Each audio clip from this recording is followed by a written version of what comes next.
Olá, Brasil e ouvintes da Jovem Pan. Bem-vindos ao De Frente com o Touro, o programa de entrevistas que conversa com pessoas proeminentes do mercado. E hoje temos a honra de receber aqui nos estúdios da Jovem Pan, Giorgio Frangulis, fundador da Oakberry, uma rede de lojas de açaí que está presente em 35 países e tem mais de 600 unidades. Pô, bem-vindo, Giorgio. Prazer. Obrigado, Pablo. Obrigado pela presença. A gente sabe quanto é difícil vir se locomover, então muito obrigado pela presença aqui, viu? Obrigado você. Então, vamos lá. Mas antes de falar da sua empresa, nós já vamos contar tudo da empresa do Jorge para você aí de casa. Vamos falar um pouco de você. Conta um pouco da sua história, né? Você é descendente de gregos, o nome já diz, né? Ouvi dizer que seus avós chegaram até a lutar na guerra, né? Na Segunda Guerra Mundial. Conta um pouco da sua história. Como é que você veio parar aqui, Jorge? Cara, assim, eu acho que tem muita gente da nossa geração que teve a família que chegou no Brasil com os avós ou os bisavós. Sim. Fugindo da Segunda Guerra Mundial, né? Sim. No meu caso foi isso que aconteceu. Meu avô era grego, eu herdei o nome do meu avô, pai do meu pai. Minha avó era austríaca. Pô, aquele rolo, né? Um era soldado aliado, o outro estava do outro lado, e aí brigavam e tal, não sei o quê. Conseguiram fugir, chegaram no Brasil comecinho da década de 50 e construíram a vida deles do Brasil do zero, literalmente, porque não falavam a língua nem nada, mas era um momento em que tinha muito espaço para quem tinha aprendido alguma coisa, né, em outro lugar, aproveitar um país desse tamanho que ainda estava muito mal explorado. Né, com conhecimento.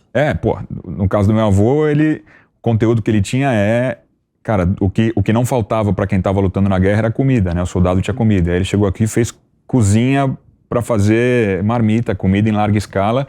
E arrebentou porque ninguém tinha pensado nisso ainda, né? O peão levava a marmita dele que a mulher dele fazia em casa pro trabalho. Ele começou a fazer isso e estavam construindo o Brasil. Então, dito isso, assim, é uma grande inspiração para mim, meu avô, porque foi um cara super empreendedor e numa situação... Legal, Jorge também. Jorge também.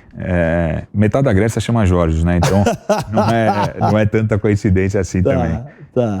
E eu, cara, sempre fui um cara que gostou muito de empreendedorismo, de mercado, de entender e tentar buscar, observando o que as pessoas podem estar precisando no dia a dia delas e muito fazendo uma autoanálise, né, vendo o que falta para você e sabendo que a gente não é muito diferente entre nós aqui. Então, se falta para você, provavelmente falta para o resto. E comecei, fiz faculdade de Direito, nunca trabalhei como advogado, nem prova do OAB eu fiz. Morei fora do Brasil e eu acho que foi uma junção de todas essas coisas que acabou fazendo com que eu começasse meu negócio 6, 7 anos atrás. Legal. Então conta pra gente, como é que surgiu a ideia de fazer a Oakberry? De onde é que veio esse nome Oakberry? O que significa? O nome, na prática, não significa nada. Eu inventei um nome. Legal, interessante. Eu queria que fosse um nome que soasse bem, queria que fosse um nome global, né? Eu tive a ideia e desenhei o modelo do negócio enquanto eu morava nos Estados Unidos. Então, era natural que eu quisesse um nome que fosse em inglês, que é uma língua, claro. Uma língua até global. Para depois poder se catapultar para lá. Exatamente. E também um pouco porque o açaí era algo que estava muito batido aqui no Brasil, né? Já tinha sido, assim, estava bem gasto, né? Para ser claro. Então ninguém estava olhando muito para aquilo e eu sabia que eu precisava fazer algo muito diferente. E sempre que vem alguém de fora, gosta do açaí, né? Adora o açaí. Fala, nossa, que delícia, que é isso? Adora e, foi lá que eu vi que, apesar daqui o pessoal já está tratando como um sabor de sorvete há 6 anos atrás, 7, porque estava tão disponível que perdeu a graça. Fora, o pessoal tinha a imagem do açaí como um super alimento mesmo, super saudável, que vem da floresta amazônica e tal. Então, o que eu quis fazer foi trazer essa essência importante que o açaí tem para o público brasileiro que, no fim do dia, não estava dando o valor que a fruta tinha. Agora, para isso, eu sabia que eu tinha que ter um nome legal, uma marca muito legal, uma experiência super padronizada, porque, cara, eu não tinha muita saída. Eu ia precisar desenvolver um negócio que pudesse crescer rápido, e que pudesse crescer rápido gerando caixa, porque eu não tinha grana para tentar ou acertava aquela ou acertava, entendeu? Entendi. Então foi um negócio de risco no começo. Todo negócio é um negócio de risco no começo, né? Eu era um cara novo, então o risco de um cara de 26, 27 anos de idade, né? Não, acho que sou ainda. Tô novinho ainda, mas... Que bom, boa. Essa rede que você desenvolveu, que é uma rede grande, né? Nós estamos falando de 600 lojas, é isso?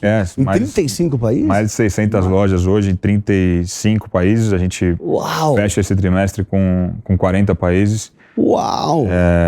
E a gente inaugurou a primeira unidade aqui do outro lado da rua, no Shopping Cidade de São Paulo, em dezembro. Mentira! Aqui do lado? Que legal! Tá lá ainda? Tá lá, pô. Pô, vou lá.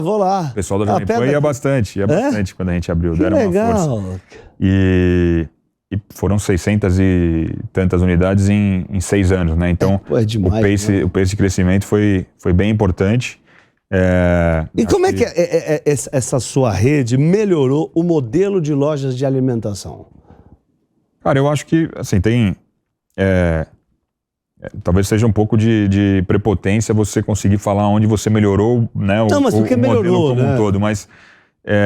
A história, melhorou mesmo. Eu acho que, assim, tinha muita gente fazendo alimentação saudável, muita gente fazendo alimentação rápida, e que geralmente é padronizada, e ninguém fazendo alimentação rápida e saudável com padrão. Né? Então a gente conseguiu unir o mundo do fast food com o mundo da alimentação saudável, com uma roupagem de senso de comunidade, uma roupagem de Starbucks, né? Que cria essa vertente de consumo de ter a pessoa ali consumindo simplesmente porque ela está apaixonada pela marca, ela nem sabe direito por que ela está indo para lá, quando ela vê, ela já está dentro da loja.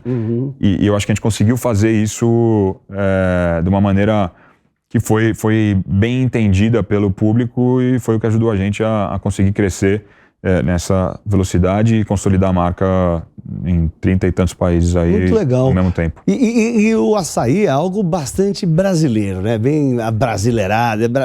Brasil que descobriu o açaí, virou essa febre aqui de ponta a ponta do Oiapoque, que é o Chuí. Que dificuldades você enfrentou, né, lá fora, nos outros países, para introduzir um produto brasileiro? Como que foi a receptividade? Teve algum país que foi mais difícil que o outro? E também, qual que é o país mais forte que você está hoje?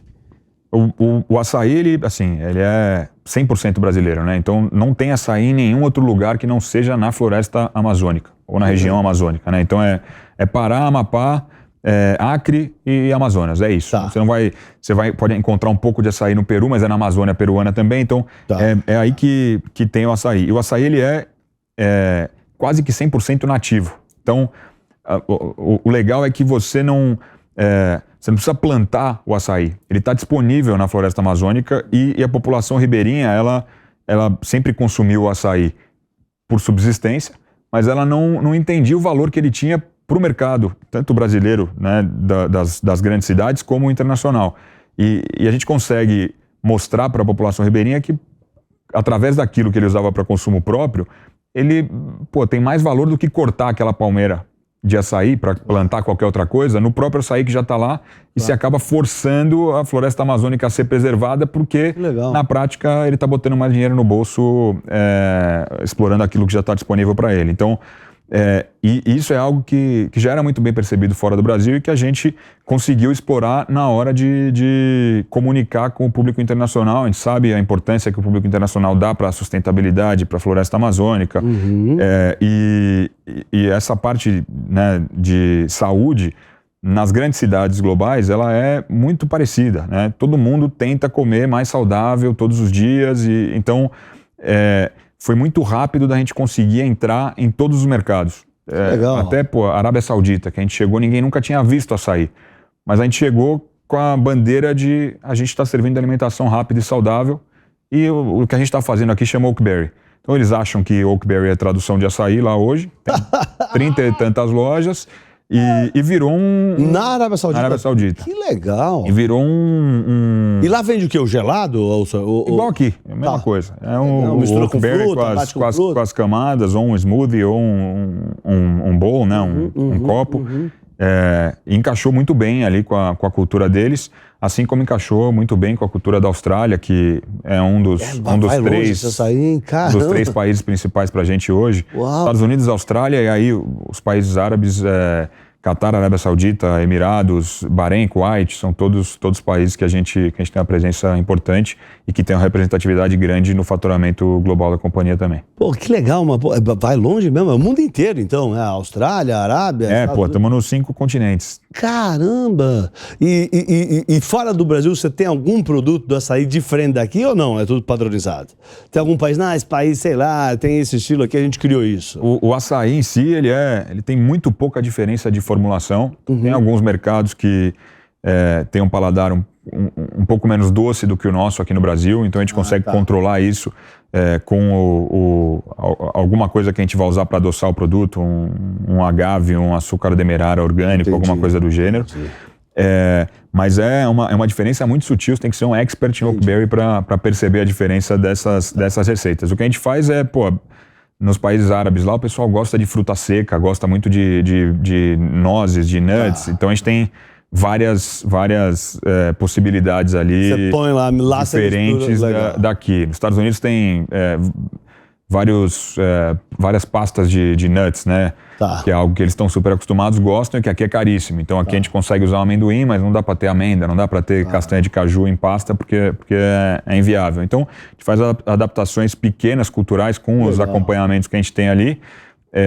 Mas quem tomou um Oakberry aqui na Avenida Paulista, se for tomar na Arábia Saudita, vai ter uma experiência bem parecida. E desculpa a ignorância, você estava falando lá da floresta amazônica, por exemplo, uma planta de açaí, você não precisa cortar ela que nem palmito, não. Você colhe, ela fica lá ou tem que cortar ela igual palmito? Não, você não pode cortar ela. Não pode cortar ela. Ela tem a safra dela, né, natural.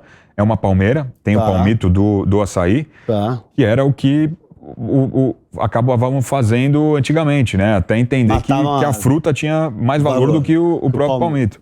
Então, você colhe o açaí e espera a próxima safra para colher, para colher novamente. Por isso que você falou que é uma maneira de ajudar a preservar a Amazônia. Exato. E porque assim, uma fazenda de açaí fora da região amazônica, ela produz 25% menos do que o açaí nativo, entendeu? Então,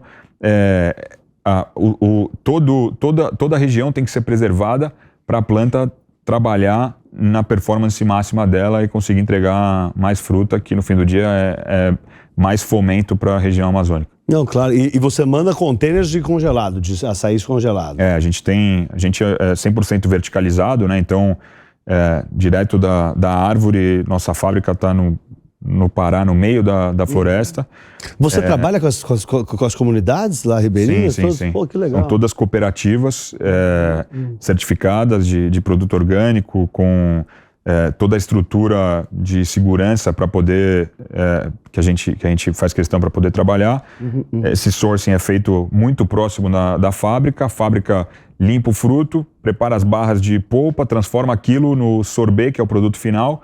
E aí uma parte vem para o Brasil e o resto vai para o porto e a gente manda para tudo que é lugar aí nos contêineres. E dos 35 países, qual que foi o mais difícil? Ou por logística, ou por uma aceitação mais difícil, ou porque o cara queria sair salgado, sei lá? Cara, o mais difícil foi a China, porque a gente inaugurou um mês antes, né? A gente inaugurou em dezembro de 2019. Putz, na pandemia. A pandemia tava vindo para cá? Tava começando, E aí o nosso master franqueado, que é um grande amigo e é master franqueado em outros países também, ele teve que sair de lá toque de caixa, porque começaram a fechar o país e encerrar os voos, né? Largou o apartamento lá, voltou para o Brasil e a gente ficou com um brasileiro. É um brasileiro. Tá.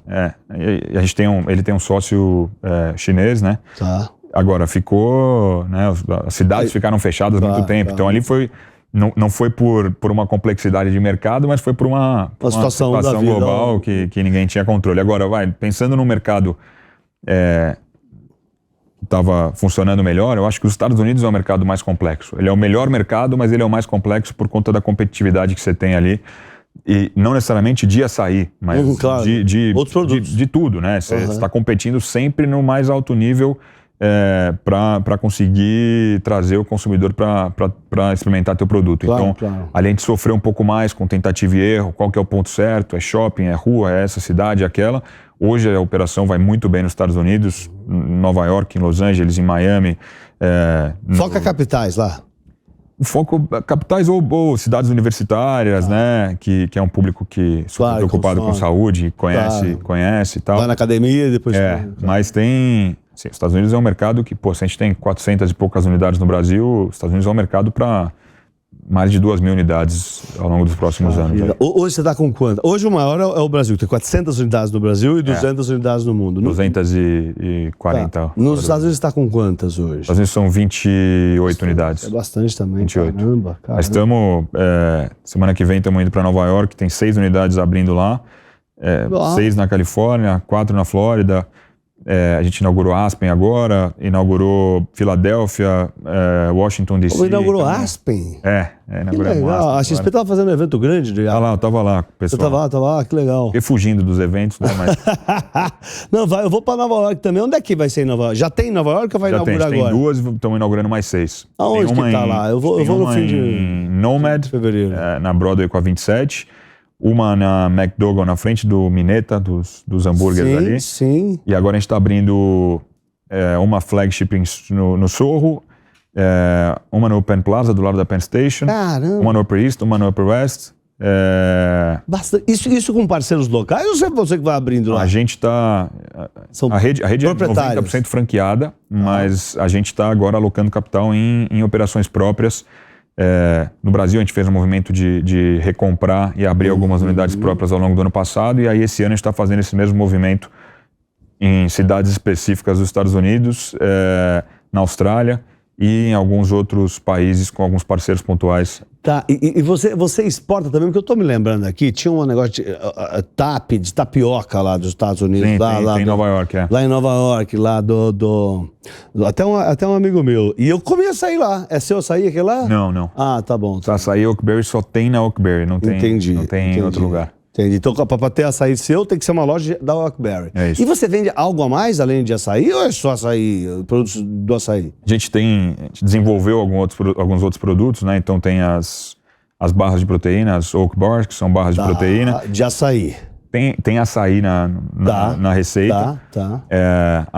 Tem a paçoca zero com açaí, tem o Oak Matcha, que é um chá com propriedades energéticas e tal, que a gente criou, que tem açaí também um pouquinho. Então a gente sempre tenta...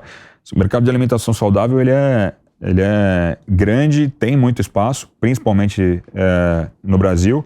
Então a gente consegue hoje, que o consumidor gosta da marca e confia, a gente consegue desenvolver outras coisas e ele dá a credibilidade de experimentar uma primeira vez. Se o produto for bom, acaba consolidando também, e essa é uma vertente que a gente vai explorar, sem dúvida, aí, com mais cuidado e carinho nos próximos anos também. Bacana, porque a proposta de vocês, da Oakberry, né, é incentivar a sustentabilidade, a vida saudável. Como é que vocês fazem isso no dia a dia do business da Oakberry? Eu acho que assim, a empresa ela é muito nova e ela cresceu de uma maneira muito rápida, né? Então, de ponta a ponta, a Oakberry só existe por conta da garantia da gente ter o açaí nativo de qualidade sendo colhido na floresta amazônica e sabendo que a gente vai ter que entregar isso com a mesma qualidade em qualquer lugar do mundo. Então, a gente fala pouco disso porque tá tão no core da empresa, né, que pra gente é algo natural. Então a gente não fica muito nessa bullshitagem de ESG que o pessoal gosta de fazer para tentar pintar alguma coisa muito diferente do que é. O nosso negócio é muito prático. Ou a gente preserva e a gente cuida, ou a gente não tem o produto que sustenta o crescimento da nossa rede, entendeu? Claro. Entendi. Tá. E como que é o relacionamento com as comunidades ribeirinhas? Você falou que eles têm, que eles são cooperativas, mas como é que eles está distribuído nos 4 estados que produzem? Conta um pouco dessa operação, um pouco mais. A gente está muito mais concentrado no estado do Pará, que é o maior produtor e por uma questão geográfica mesmo, porque a nossa fábrica está localizada no Pará também, então por questões logísticas faz mais sentido que a gente use mais o açaí da região. Mas sim, a gente trabalha com cooperativa no Acre, no Amapá, e as cooperativas hoje elas estão muito profissionalizadas, né? Então é claro que você sempre vai ter, como em qualquer mercado, né, quem está fazendo certo, quem está fazendo errado. Agora, a gente, para conseguir todas as aprovações, principalmente as internacionais, né, selos, os carimbos de orgânico dos Estados Unidos, da Europa, da Austrália, de sustentabilidade, os selos de carbono zero, etc., a gente só pode trabalhar com as cooperativas que a gente sabe que estão seguindo todas as normas. E aí, seguindo todas as normas, são muito mais normas de saúde e segurança para eles do que para a fruta ou para a gente em si, né? Tá. Então, é garantir que o filho daquele ribeirinho está indo para a escola, que aquele ribeirinho está usando todo o aparato de segurança necessário para fazer a colheita na árvore. Então, é muito bom trabalhar com as cooperativas hoje, porque antes era algo muito menos profissional e hoje a gente já consegue ter certeza de que está tudo acontecendo. E aí você colhe o açaí, eles colhem o açaí, vocês mandam para uma fábrica central que fica no Pará, imagino, é isso? Exato. E ali você processa tudo e dali já sai tudo embalado e pronto para viajar para o exterior. E dali mesmo já embarca? Dali embarca. A gente tem um porto que a gente usa a 100 quilômetros da nossa fábrica. Legal. Então, desse porto a gente consegue escoar toda a exportação, que é bom como a gente está no Pará, né? Não precisa descer para Santos, a gente ganha tempo e ganha um custo logístico importante também. E como é um produto congelado, também a cadeia frigorífica, né? Refrigerada, rodoviária é cara, mas funciona muito bem no Brasil, sim, porque tem muito frigorífico rodando o Brasil todo, né? Então... Isso vai de navio para o mundo inteiro? Vai de navio para o mundo inteiro. Caramba, que legal, que legal. E não sei se você pode responder isso, até desculpa a indiscrição. Se não puder, você pode falar quanto custa para alguém, se alguém se interessar em montar uma franquia da Oakberry?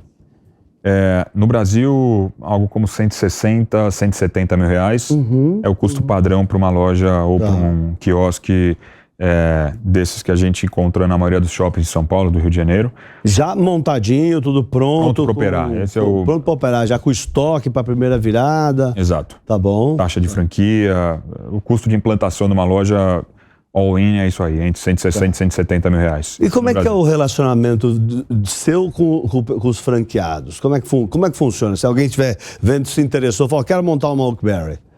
Com os franqueados da rede, o relacionamento é sempre muito intenso, né? Porque muitas vezes é o negócio da vida da pessoa. Sim. E outras vezes é um negócio que não é o da vida da pessoa. Dos dois lados ele acaba sendo intenso. De um lado porque o franqueado vai te cobrar muito, do outro porque você tem que cobrar muito de alguém que às vezes não está dando o valor que deveria. E a gente quer cobrar padronização e etc, né? Mas quando a gente está alinhado, né, de que a gente faz a nossa parte de know-how, de produto, de experiência, de padrão, de marca, e o franqueado faz a parte dele de trabalhar e ter certeza que está seguindo isso. É uma relação muito, muito boa, muito frutífera. E o time de expansão da Oak, conseguiram fazer essa mágica dos 4... A gente tem 6 anos de empresa, né? 2 que a gente expandiu muito forte, e 2 que a gente expandiu mais forte ainda, que eram 2 anos de pandemia. Então, assim, é algo... Engraçado, né? Expandir. Na pandemia vocês expandiram muito? Muito. A gente dobrou de tamanho. Que loucura! É interessante, né? Porque você vê lá na China, você mesmo falou, né? Foi o país mais difícil que ficou fechado. Por que teve essa expansão forte na pandemia? Eu acho que aqui no Brasil... muita gente entendeu e passou a conhecer a Oakberry durante a pandemia porque começou a frequentar lugares que não frequentava. Muita gente decidiu diversificar porque ficou com muito medo de ser demitida, né, durante a pandemia. Muita gente realmente foi.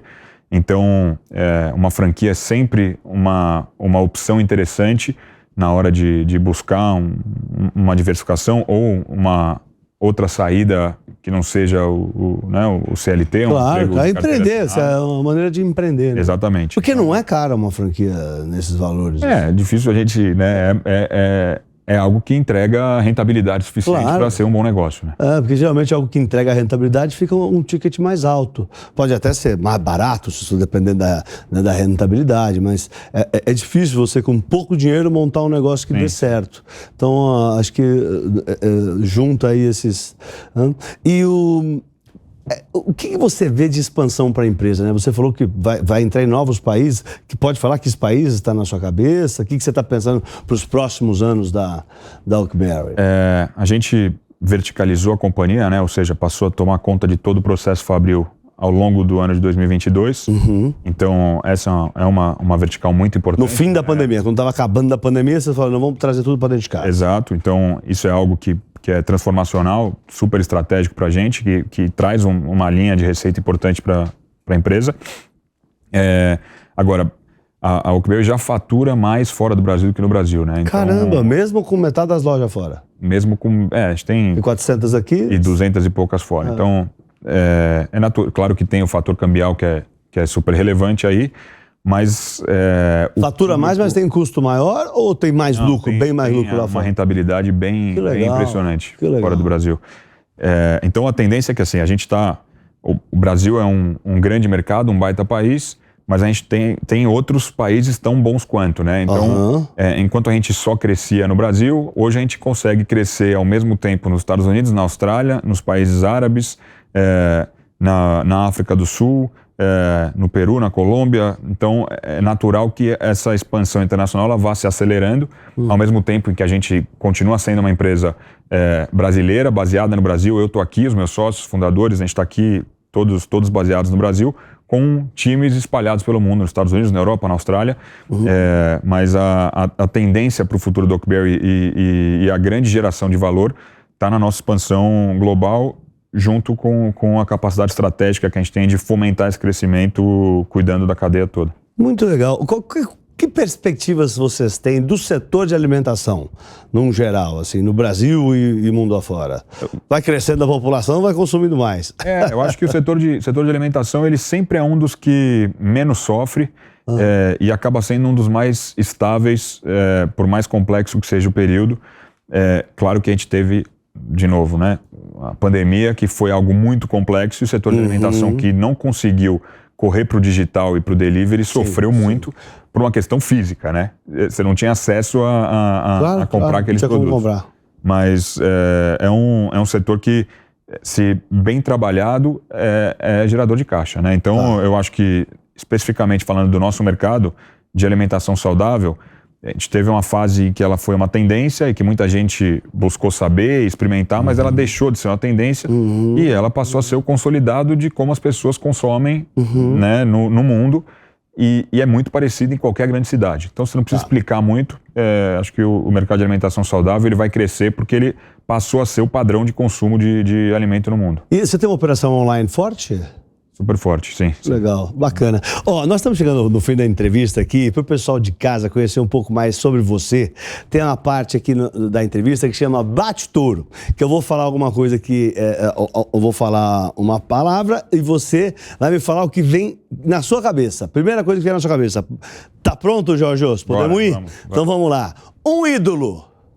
Ayrton Senna. Pô, esse é gigante, é o do Benchimol, é o meu também. É de bastante gente que vem aqui. Esse é ídolo gigante mesmo. Uma viagem. Mykonos. Mykonos é boa, nós vamos se encontrar lá, hein? Um sonho. É uma equipe de Fórmula 1 com Oakberry e o carro. É verdade, não falamos disso. O Massa é seu sócio, né? Massa é meu sócio. Puxa, que legal. Grande amigo e sócio. Que bacana, que bacana. E essa é difícil, um erro para não ser repetido. Acho que eu ouvi muito o que os outros falam e deixar de fazer alguma coisa por causa disso. Isso aí é duro mesmo. E esse aqui também, um guru. Guru, meu avô, Georgios. Muito bem. Foi quem me deu o nome e me deu muito conhecimento, muita força para trabalhar também. Muito bacana. E você aí de casa, eu conversei com Georgios Frangulis, fundador da Oakberry, que deu a honra da presença aqui na Jovem Pan. Fique conosco e nos vemos no próximo programa. Muito obrigado, Georgios. Obrigado, Pablo. Um prazer receber você, um bate-papo muito gostoso e esclarecedor aí. Quando for abrir o capital, não esquece da gente. Vai, Torinho! Ai, Torinho! Valeu!